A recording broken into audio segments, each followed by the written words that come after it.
Salut à tous et nous revoilà à nouveau pour un téléphone sous Android et cette fois-ci il s'agit encore d'une contrefaçon d'un téléphone de chez Samsung. Et oui, parce que ça nous avait tellement porté chance la dernière fois. Comme vous vous rappelez, le premier, une sorte de contrefaçon de Galaxy S3, avait un certain problème de microphone et ainsi que d'autres problèmes de stabilité. Ce deuxième, bon lui c'est sans commentaire, au bout de 2 jours, il n'affichait déjà plus rien. Classe. Et donc voici le troisième, car je retente ma malchance avec cette fois-ci une contrefaçon, si je dis pas de conneries, de Samsung Galaxy Y. Je suis pas sûr que ce soit celui-là. En tout cas, il y ressemble. Enfin, bref, peu importe. Comme vous voyez, il est donné dans cette jolie petite boîte verte très générique avec rien de marqué ici à part Android et recyclable et plein de conneries que je vais vous raconter derrière. Là, il y a rien, là, il y a rien. Un petit logo Android. Il y a marqué HD caméra avec un S qui voudrait dire qu'il y a deux caméras HD, une devant, une derrière. J'y crois beaucoup, je suis pratiquement certain qu'il s'agit de deux caméras 0,3 mégapixels, 3,5 pouces, ça doit être vrai, HD ça ne l'est pas, j'en suis certain, LCM, qu'est-ce que c'est? C'est comme le LCD mais ça veut dire LCD merdique. Ouais, Liquid Crystal Merdissima. Et là donc screen qui veut dire écran, youpi. Donc on va pouvoir parler des conneries qu'il y a marquées derrière. Ici vous ne le voyez pas parce que c'est écrit en tout petit. Vous le voyez peut-être, j'en sais trop rien en fait. Parce que en tout cas la résolution de l'écran de ma caméra n'est pas assez bonne pour pouvoir le lire avec. Ici il y a marqué qu'il est compatible avec les fréquences GSM 850, 900, 1800 et 1900. À ce que je sais et à ce que je pense savoir en tout cas, eh bien le processeur qu'il y a là-dedans est un processeur Spreadtrum, c'est-à-dire qu'il n'est compatible qu'avec 900 et 800, wow, et 1800 je veux dire, et non pas avec les deux autres qu'il y a autour. Ouh, joli mytho, surtout pour ceux qui habitent au Brésil ou à ce genre de pays-là, qui utilisent les fréquences 850 et qui vont se retrouver dans une merde pas possible quand ils s'en rendront compte de la manière, disons, la plus désagréable possible, c'est-à-dire après l'avoir acheté. Donc 3,5 pouces HD LCM comme l'autre fois, HD caméra avec un S, youpi, fait le Bluetooth, le Wi-Fi et la FM, ça je suppose que c'est vrai. Deux cartes SIM, jusque là je pense que c'est vrai en tout cas. Alors permet de lire des MP3 et des MP4. Supporte 2014. Loudspeaker. Bon, prononcé convenablement et surtout traduit en français, ça veut dire supporte les haut-parleurs de 2014. What the fuck? Bon, je sais pas ce que ça veut dire. Mais bon, bref. Ensuite, carte mémoire jusqu'à 4 Go. Bon, alors pour information, les normes au niveau des cartes mémoire, ça fonctionne pas de cette manière-là, hein. Ou alors il y a un bridage qui est volontaire de la part du constructeur, ce qui m'étonnerait beaucoup. Normalement, les cartes mémoire, c'est tout bête, hein. C'est de je ne sais pas quoi, pratiquement rien, jusqu'à 2 Go. C'est la première norme. La deuxième norme de 4 Go jusqu'à 32 Go, ce qui veut dire que si ça supporte les 4 Go, eh bien logiquement ça va jusqu'à 32. Donc je vais essayer cette carte mémoire 16 Go et normalement elle devrait fonctionner. Donc, maintenant on va ouvrir cette petite boîte, une petite boîte d'ailleurs qui fait pas vraiment penser à une boîte de téléphone portable, vraiment la forme, la façon de s'ouvrir de la boîte et tout ça fait plutôt penser, vous savez, quand vous achetez, je sais pas, une machine à la con, genre une télécommande universelle ou ce genre de conneries, enfin bon, ça fait pas du tout boîte de téléphone. Alors, c'est très gentil, il y a des bulles, hop. Alors c'est bien comme d'habitude, je l'avais commandé en noir et je le reçois en blanc, youpi, comme d'habitude. Merci les vendeurs chinois qui sont particulièrement fiables. Ici il y a une inscription qui n'y est pas où normalement il y a marqué Samsung. Trop la classe. Trop du mytho surtout. Et donc ensuite là, hein, sauf que bon bien entendu ils l'ont viré, hein, ça faisait peut-être trop voyant, hein, faut croire. Donc regardons les autres petits accessoires, qu'est-ce que c'est que ça? Ouais, j'ai déjà eu ce kit main libre, c'était le pire que j'ai eu, donc youpi, nous l'avons une deuxième fois. Câble USB tellement fin qu'il n'est pas capable de pouvoir recharger la batterie tellement il est pourri. La résistance, disons, pour ceux qui s'y connaissent un petit peu en électronique, la résistance interne du câble est trop grande pour pouvoir recharger le téléphone comme il faut. C'est absolument génial. Et là, nous avons encore une fois le même. Oh purée, je vais l'avoir en combien d'exemplaires celui-là? Le même chargeur tout pourri que j'ai déjà reçu, je sais pas combien de fois. Ce chargeur qui sent le cramer quand on s'en sert trop longtemps, qui en plus de ça fait des parasites monstrueux qui empêchent d'utiliser l'écran tactile comme il faut. Enfin, autant dire que c'est génial. Tiens, alors là, nous n'avons pas un protège-écran des mythos, nous avons juste cette petite chose transparente, ce que je trouve beaucoup plus intelligent en fin de compte. Un petit protège-écran transparent, plein de bulles d'ailleurs, et pas de protège-écran gratuit visiblement. Non, non, non, non, non, tira de brosser sur ce coup-là. Donc voilà, voilà. Un écran 3,5 pouces, en effet. Un bouton physique pour le retour à Home, ce qui est plus ou moins comment dire, une marque de fabrique de chez Samsung, que je puisse réussir à retrouver mes mots comme il faut à la bonne vitesse. Et donc là nous avons la prise pour le kit main libre, et là la prise pour recharger bien entendu, avec une petite trappe dessus comme vous le voyez. Tiens, ça c'est amusant ça, une petite trappe, pourquoi pas hein, en même temps. Mais je vois pas très bien l'idée, surtout que ça fait vraiment futile, franchement, avec un tel renfoncement, on risque pas de salir ni de faire je ne sais pas quoi avec le truc. Tiens, en plus, cette petite trappe a un petit cran pour pouvoir verrouiller la trappe. Pourquoi pas? Pourquoi pas? Ensuite, on peut sûrement enlever l'arrière. Ah, avec une petite coche ici, tiens, le trou du micro. Nous avons aussi un flash pourri. Là, nous avons deux caméras pourries. La grille du haut-parleur. Très standard. Pèse absolument 2 grammes. Comme l'autre téléphone d'ailleurs qui était... C'est pas rassurant parce que c'est exactement comme ce téléphone-là qui pèse aussi 2 grammes. Ouais, ils pèsent plus ou moins le même poids, hein. Tous les deux sans la batterie. Alors, ensuite, comment on enlève ce truc? Alors, comme d'habitude, faut passer l'ongle tout autour. Parce que sinon, en tirant dessus, on a l'impression que tout va nous rester dans les mains. Ah, ces contrefaçons de Samsung, c'est vraiment, vraiment, vraiment pas des téléphones qui ont l'air solides. Mais alors vraiment pas du tout, d'ailleurs je n'arrive pas à aller jusqu'au bout. Voilà, c'est bon. Putain, en plus ils ont mis des crocs costauds, hein. Allez, hop, voilà, c'est bon, nous y sommes. Là, on peut voir ici la fabrication directement de l'antenne, que vous pouvez voir, l'antenne Wi-Fi qui est ici et qui est reliée directement là. Et c'est marrant, on peut le voir à travers, je sais pas pourquoi. Là, on voit que c'est pas très très bien foutu parce que là, il y a un peu de jeu entre... comment dire, vous voyez cette partie de plastique là, elle touche pas directement la carte mère, il y a un petit peu de vide. Et là, vous avez une méthode qui me semble assez... disons que pour moi c'est très original, c'est la première fois que je vois ça, pour mettre 2 cartes SIM, on peut en glisser une comme ça et une deuxième en dessous, c'est assez amusant. On va commencer par mettre la nôtre, tiens d'ailleurs. Ensuite on va mettre une petite carte SD ici, hop, voilà. Et regardons ce qu'il y a d'autre à l'intérieur de la boîte. Alors, une batterie, oh, une seule. Oh, dis donc, faites pas les radins aujourd'hui. Attention, cette batterie peut exploser si vous vous assiez dessus, je sais pas quoi. Ne pas démonter la batterie, ça risquerait de vous faire des économies en la réparant au lieu d'en acheter une nouvelle. Ne pas mettre la batterie dans l'eau, elle risque de se décharger, gna gna gna. Alors là, il y a marqué quoi? Ne pas garer sa batterie à côté d'un parc-mètre? Je sais pas, c'est ce que je vois, moi, c'est tout petit, hein. Alors, ne pas foutre la batterie au feu, ça je comprends. Et là, il y a marqué quoi? Ne pas mordre dans la batterie, je suppose. Alors, de l'autre côté, PSE, ouais, d'accord. Nouvelle console de chez Sony, peut-être. La norme CE, ne pas faire tourner la batterie sur elle-même. Et attention, je ne sais pas quoi. 1800 mAh, j'y crois beaucoup. 3,7 volts, c'est normal, c'est du lithium-ion A+. Bon, c'est la dot qu'on a donnée au constructeur. Et ben, on verra s'il la mérite ou s'il la mérite plutôt un E-. Alors, essayons de mettre cette batterie. Hop. Voilà, jusque-là tout a l'air de tenir bien comme il faut. Le connecteur a l'air d'être plutôt fragile, mais bon. Alors je vous laisse seul juge hein, pour savoir si ce téléphone a l'air de ressembler ou non réellement à l'original. Voilà, j'ai réussi à remettre le couvercle sans le péter.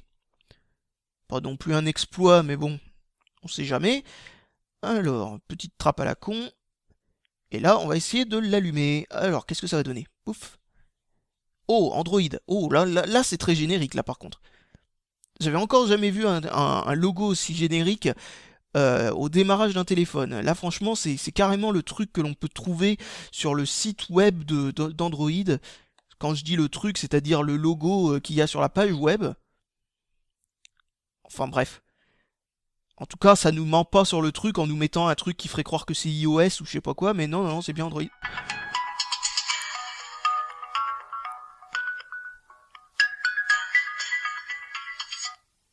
Ah bah putain, ça dure longtemps en plus. Ah saloperie. Oh là là là là là là là là, ce que c'est les. Là, franchement, on croirait pas que c'est un téléphone Android quand on voit ça. On a plutôt l'impression qu'il s'agit d'un de ces téléphones à la con, vous savez, avec un système d'exploitation non smartphone là, qui est particulièrement pourri. Et ça met une plombe à démarrer, étant donné que c'est le premier démarrage. En tout cas, je vais l'excuser à ce propos. Grâce à ça, une nouvelle carte a été insérée. Ok, bon, on va cliquer sur Reset. Standby, gna gna gna, card settings, ok, oui. Alors là, jusque-là, ça ressemble énormément à tous les autres Android que j'ai pu trouver sur des contrefaçons de Samsung. Oh, truc vert, ah ouais, mais c'est pas le même. Encore un autre truc.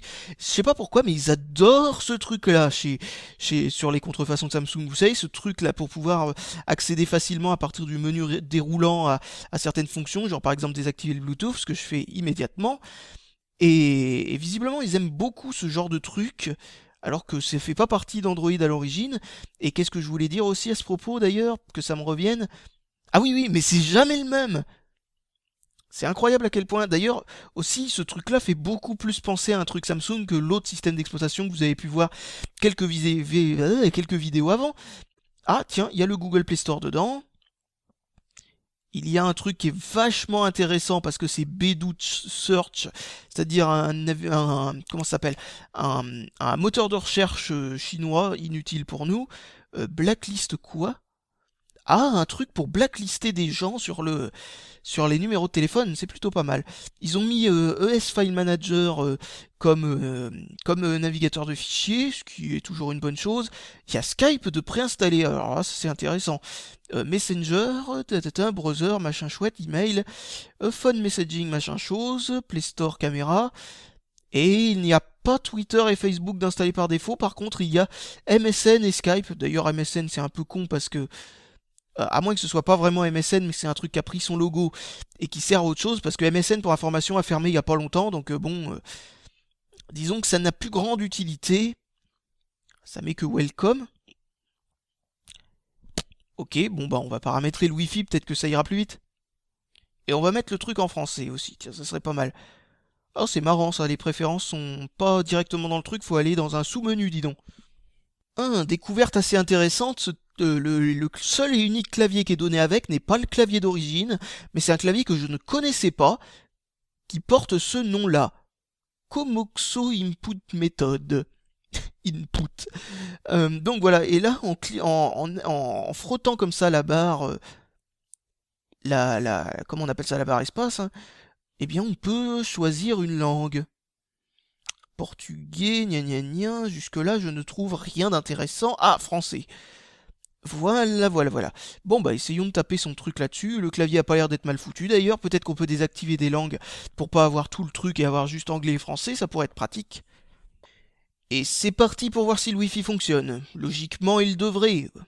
Alors, adresse IP en cours d'acquisition, connecté. Ok, c'est bon, ça fonctionne. Et donc, qu'est-ce que l'on peut voir de spécial là-dedans? J'étais sur quoi? Ah oui, le truc Messenger à la con. Ok, bah voyons voir ce que ça donne maintenant que j'ai une connexion Wi-Fi, c'est-à-dire une connexion Internet quand même légèrement plus fiable qu'une connexion Internet 2G. Ah oui, bon bah ce programme a l'air d'être particulièrement utile.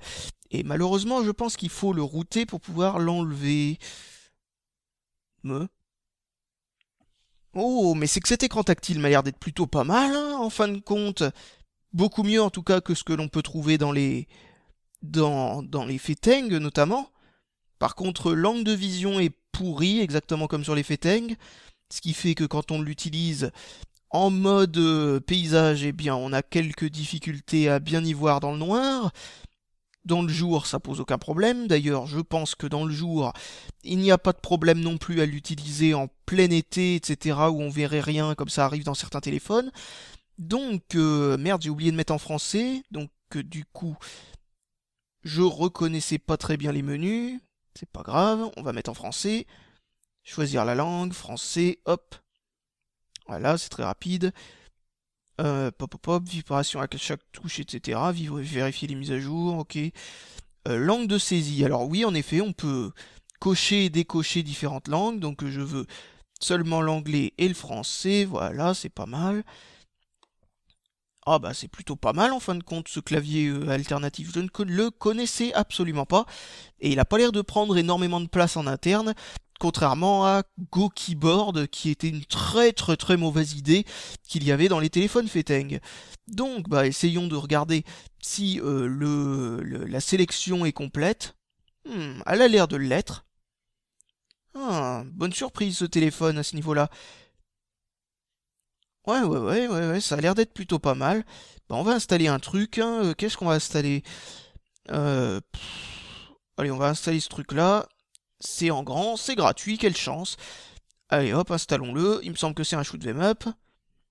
Alors ça c'est un truc vraiment que je trouve assez détestable, c'est quand ils nous font, vous voyez ce logo là pour pouvoir changer la luminosité, comme vous le voyez, je clique dessus, paf, ça met en luminosité faible, moyenne, complète, et là vous avez automatique qui apparaît. Mais le problème c'est que ce téléphone n'est pas capable d'automatiquement ajuster la luminosité, donc automatique revient au même que luminosité au maximum. Et vous voyez, là c'est là où on voit qu'il y a un manque d'attention aux détails, c'est qu'ils n'ont pas enlevé cette option à l'intérieur de la liste.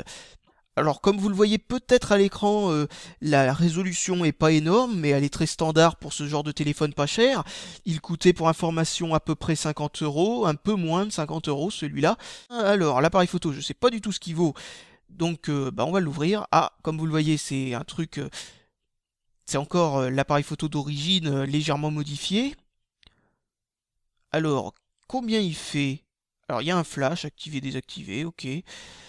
3 mégapixels en interpolé et en 2 mégapixels bizarrement par défaut, donc je vais utiliser en 2 mégapixels pour mes essais, je vois pas pourquoi je mettrais en 3 mégapixels si même le constructeur trouve que c'est pas une bonne idée. Donc voilà, on va quand même cliquer sur rétablir les paramètres par défaut pour voir ce que ça donne. Je sais pas, je pense que j'ai pas cliqué dessus. Voilà, là c'est bon. Alors est-ce que ça met en 3 mégapixels par défaut ou est-ce que... Ah non, non, c'est bien 2 mégapixels par défaut, on va comprendre pourquoi. Ensuite, si on le met dans ce sens-là, et hop, on voit un gros doigt devant. Allez, vous aussi, essayez de reproduire sur votre écran mon empreinte digitale. Non, je déconne. Alors, donc, là par contre, il n'y a pas de choix, c'est du 0,3 mégapixels sans avoir aucun moyen d'activer l'interpolation. C'est génial, dis donc. Et vous savez, pour un téléphone où il y a marqué quand même sur la boîte HD caméra avec un S, franchement, c'est vachement une bonne idée de nous mettre un truc où il n'y a même pas l'interpolation sur l'un des deux. Très professionnel. Donc, on repasse par là. Ensuite, on peut mettre en mode vidéo. En mode vidéo, je suppose... Ah tiens, pour une fois, il y a un choix entre 3GP et MP4. Pourquoi pas? Ah, et il n'y a absolument rien à défiler, donc je suppose que la seule résolution qu'on a doit être une résolution toute pourrie. Ah, tiens, non, il y a qualité vidéo qu'on peut changer ici. Donc voilà, je vais mettre en élevé, comme ça au moins on aura le maximum. Et là, donc, zoom... On peut zoomer sur une vidéo à 0,3 mégapixels. Enfin bref, on peut même aller jusqu'à 7 fois, quoi. Bon, bref. Alors, si vous voulez voir à quoi ressemble une photo avec ce truc-là, ça ressemble plus ou moins à ça.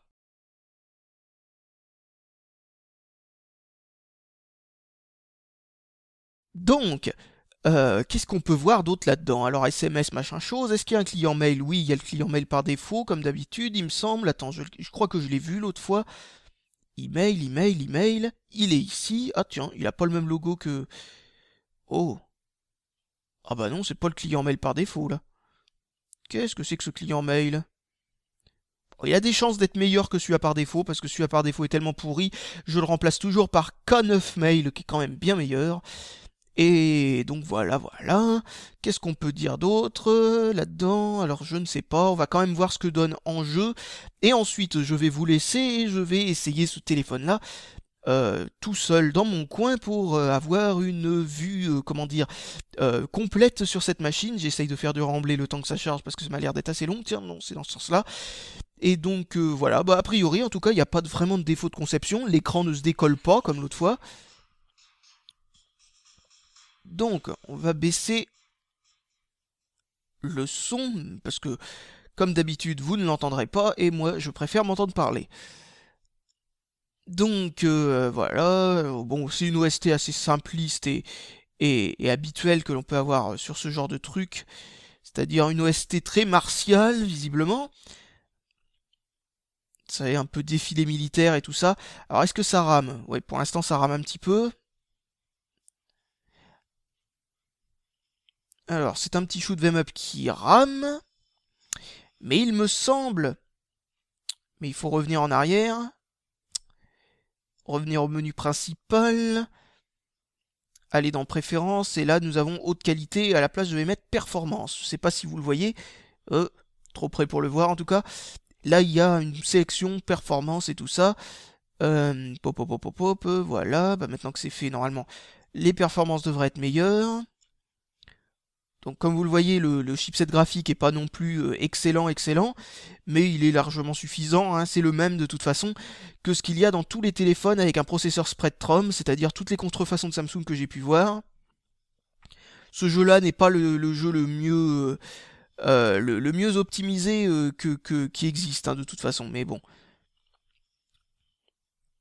Donc c'est un petit peu normal qu'il puisse ramer. Ah, un power-up. Alors, hop, le power-up, tu vas pas partir tout seul, voilà. On dirait qu'il y a si vous n'entendez rien, c'est dommage, mais on dirait qu'il y a la voix de comment s'appelle ce jeu déjà, merde. Comment il s'appelle? Metal Slug qui dit Machine Gun quand on prend le truc qui permet d'avoir le tir triple ou je ne sais pas quoi. Donc c'est assez marrant de voir que c'est pratiquement la même voix, je ne sais pas si c'est volontaire ou si au contraire c'est volontaire mais dans le mauvais sens, c'est-à-dire que c'est pas une référence, c'est plutôt une volonté de vouloir faire la même chose. Ah, maintenant le tir écarté pour pouvoir bien balayer comme il faut. Bon, il reste utilisable ce jeu-là et de toute façon là on peut voir que l'écran tactile est quand même assez précis parce que il suit bien mon doigt comme il faut. Et il n'y a pas eu de moment où les tirs se sont arrêtés pendant un petit moment, parce que comme vous voyez, il s'arrête quand on relâche. Donc ça veut dire qu'il n'a pas perdu la trace de mon doigt à un moment ou à un autre. Tiens, c'est vrai, il y a aussi une touche bon qu'on n'a pas utilisée. Bon bah voilà, bah, comme vous le voyez, hein, ça fonctionne plutôt convenablement. Au début, ça avait un petit peu tendance à ramer, mais maintenant ça marche bien. Donc c'est sûrement parce qu'il essayait de faire de la place en RAM ou je ne sais pas quoi, ou qui était encore en train de charger le jeu, enfin j'en sais trop rien. Donc voilà, ça fonctionne très convenablement et ça a l'air d'être un petit jeu sympatoche. Ah oh, petit oubli, j'ai oublié de vous dire, vous savez les fameuses 4Go là pour la carte mémoire, qui en fait à mon avis va jusqu'à 32, et ben là j'ai mis une carte 16Go, et là, comme vous allez le voir et comme on l'a vu l'autre fois sans y prêter attention, et ben là j'ai le contenu de ma carte SD qui s'affiche. Donc comme vous le voyez, absolument aucun problème pour la carte SD, une 16Go fonctionne sans aucun problème. Ah comme quoi, hein, ils aiment bien se dénigrer des fois les Chinois, je ne sais pas du tout pourquoi, par manque de je ne sais quoi, d'informations sur le produit, les boîtes sont parfois complètement fausses, mais je comprends pas du tout pourquoi. Des fois dans le mauvais sens du terme, c'est-à-dire ça vous ment sur des trucs qu'il y a, comme les deux HD caméras, c'est complètement ridicule. Alors que c'est faux, mais aussi le coût de 4Go maximum, alors que là, ça pourrait être un vrai argument marketing, ça va jusqu'à 32, quoi, n'importe quoi. Enfin bon, bref, va pas chercher à comprendre, et bah, on se retrouvera un tout petit peu plus tard. Eh bien, ça fait un petit moment maintenant que je touche à ce téléphone-là, alors commençons par parler de l'autonomie avant que ça me sorte de la tête. Donc, environ 4 heures en vidéo et à peu près pareil en téléphone, puis environ 20 heures en MP3, et en veille avec le Wi-Fi activé, environ 70 heures, et sans le Wi-Fi, environ 90. Alors, donc, premier truc que l'on peut dire là-dessus, contrairement aux précédents téléphones, vous savez les deux téléphones de chez Feteng, eh bien le micro semble fonctionner très convenablement, et le haut-parleur. Donc là pour une fois j'ai pas un problème du style premier Feteng, le haut-parleur était pas tellement puissant et donc on comprenait pas vraiment ce qui se passait à l'autre bout du fil par rapport à certains téléphones qui ont un micro assez faible. Et l'autre téléphone, bah, c'était le micro lui-même qui faisait des corruptions de l'audio. Enfin bon bref, c'était n'importe quoi. Et je ne comprends pas comment on peut faire un téléphone et ne même pas être fichu de faire en sorte que la fonction téléphone fonctionne bien. Mais dans ce téléphone-là, eh ben, on échappe à ce problème-là. Malheureusement, on a d'autres problèmes.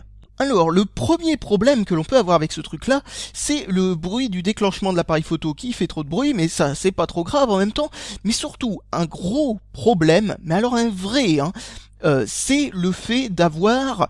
en gros, quand t'as un programme qui va chercher des trucs sur internet en arrière-plan, quand le téléphone est en veille, comme ce truc qui permet d'aller chercher des emails, eh bien, je sais pas pourquoi, mais avec ce téléphone, ça ne marche pas. Il se passe rien du tout, c'est-à-dire qu'en gros, j'ai l'impression que mes mails sont testés, enfin sont chargés qu'une fois sur deux, je sais pas.